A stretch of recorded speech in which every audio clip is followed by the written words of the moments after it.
Hello, everybody.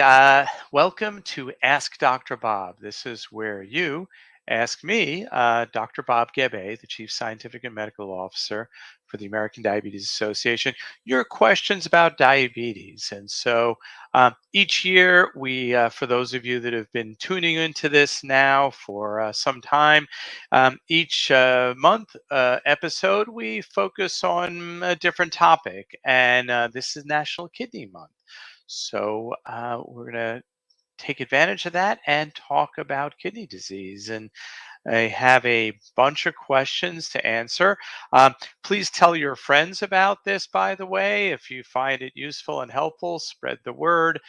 You can also follow me on LinkedIn, Twitter, and Facebook, where I post a lot of other, hopefully, interesting information about diabetes to help people live healthier lives.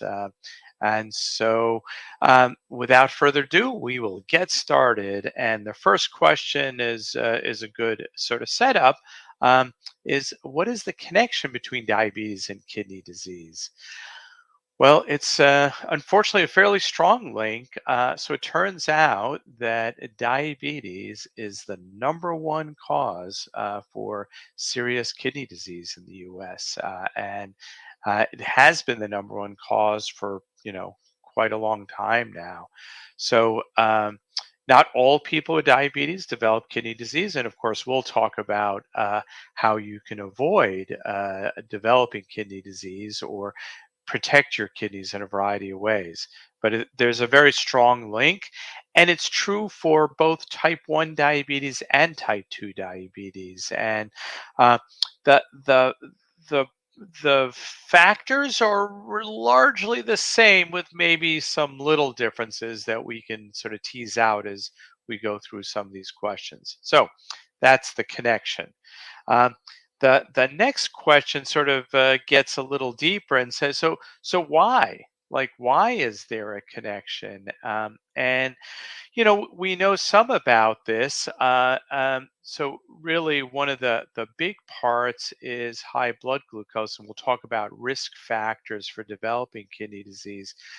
But if you want sort of like a little deeper scientific insight, so what's happening? What is the process of kidney disease and developing people with diabetes? Here's our best understanding from looking at all the scientific literature. So what happens is, first of all, let's back up. What are the kidneys all about? So you have two of them. You've probably heard you can live with only one kidney, and yes, that's true because you do have some extra kidney capacity. And what the kidneys do is they filter the blood and they take out impurities, and those impurities end up in the urine. So it's a big filtration system. And so, what happens in diabetes, if you think of a filter, it's like let's think of it as a sieve. And you think of your spaghetti strainer, it has certain size holes. Spaghetti doesn't go through, but all the water comes through, right? Uh, that's sort of what the kidneys are doing. They're filtering things out, letting a lot of the sort of junk go through and go into the urine, but they keep the big things in. Uh, Blood cells, for example, protein, for example, don't get filtered out into the urine. You hold on to that. So what diabetes does to the kidneys is it adds extra pressure to the kidneys, to that sieve, that spaghetti strainer, and over time that sieve, that filter, that spaghetti strainer starts to get leaky. Those holes get bigger and stuff that starts coming out that shouldn't come out. Protein being one of the biggies. And when we talk about diagnosis and testing, you'll see why that's important. So it's sort of high pressure in the kidneys that damage the kidneys and make them not very good filters. They become very leaky filters. Okay, so next question. Um, what test is used for diagnosing kidney disease? And it's pretty simple. There are two of them, and they're things that people with diabetes should literally have done every year. And one is a blood test. And from that blood test, you get a calculation called EGFR, estimated glomerular filtration rate. Glomerular is that filter, that sieve that I talked about, the spaghetti strainer. Uh, so that's the glomerular filtration rate, is how fast it filters. And as the kidney gets damaged, it starts getting less and less filtration, and it stops working well. So anyhow, EGFR is one number you can look on your lab tests. Another number that is calculated from is creatinine, and that you'll see on your blood tests if you look at your lab results. So those are going to tell you how your kidney function is. And the other test is looking at the urine. And that's why a urine test every year is also recommended for people with diabetes. And what that's looking at, it's looking at the leaky process that I talked about. So I said protein leaks out.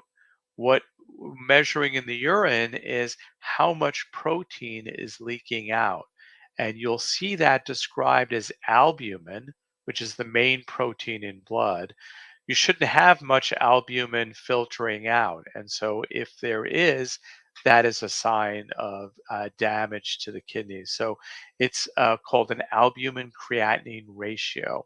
And again, if you ever look at your lab tests, which I encourage everybody to do, look for that number. Those two should be done every year for everyone with diabetes. Okay, next question. So, what factors predispose someone with diabetes to kidney disease?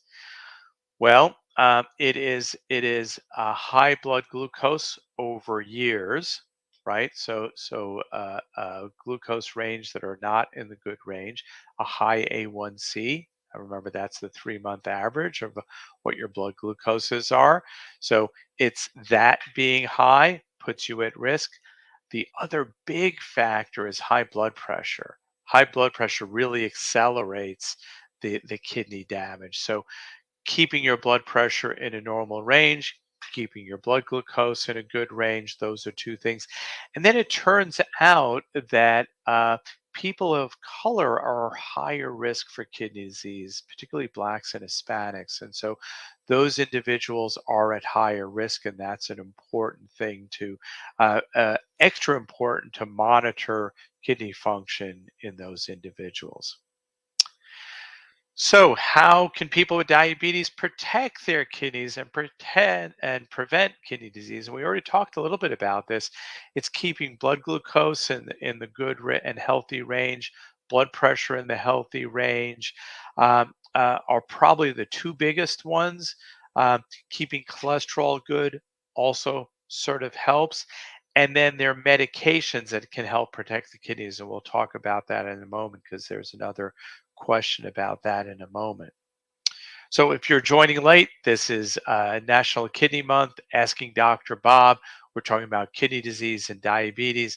And so, the next question is, what are the early signs of kidney disease in people with diabetes? And it turns out there are none. You would not know until your kidney disease is pretty far along. That's why doing that urine and blood test is important every year, because there are no symptoms until things get really far advanced. So you would not know it. That's why we need to screen for it. Uh, and then the question is, how is kidney disease treated? And this is where medications become really important. Um, and so controlling blood pressure is important, as I mentioned. And there are particular medicines that are specially suited to protect the kidneys. So if people have kidney disease related to diabetes, they should be on particular blood pressure medicines called ACE or ARB medications. ACE is one abbreviation, and ARB is the other. And there are multiple medicines that fall onto those two categories, but they're really the tried and true medicines that protect the kidneys. And then, depending on how advanced your kidney disease, particularly if you have a lot of that albumin protein in your blood, I mean, in your urine, if you have a lot of leaking protein in your urine, there are two other classes of drugs that are relatively new over the last few years that we highlight in the ADA standards of care, which are the guidelines for clinicians on how to best care for people with diabetes. And those are called SGLT2. SGLT2. I know it's not a very friendly name, but that's a class of drugs. There are three of them in that class, and then a drug called finerenone. And so, if you have kidney disease and leaking a lot of protein, those are great medicines to be on. They will protect the kidneys from getting any worse. So, that's the treatment. And we're winding up now. And the final question is, what resources are available for people living with kidney disease or at risk of developing? Essentially, how do you find more? We've covered a lot of ground here. And again, I refer you, there's lots of information on the internet, but you want to get reliable information, and certainly can vouch for the information that we have on our website, diabetes.org/kidney. And you'll find all of the information I just shared there, as well as lots more. So, thank you for listening and being part of this. We'll do another one next month. If you liked it, tell your friends and family. If you know someone with diabetes that needs to know more about kidney disease, send them this video, because hopefully it's easy to understand. And then follow me on LinkedIn, Twitter, Facebook, Dr. Bob Gabe. And my privilege to do all of this. And we'll see you.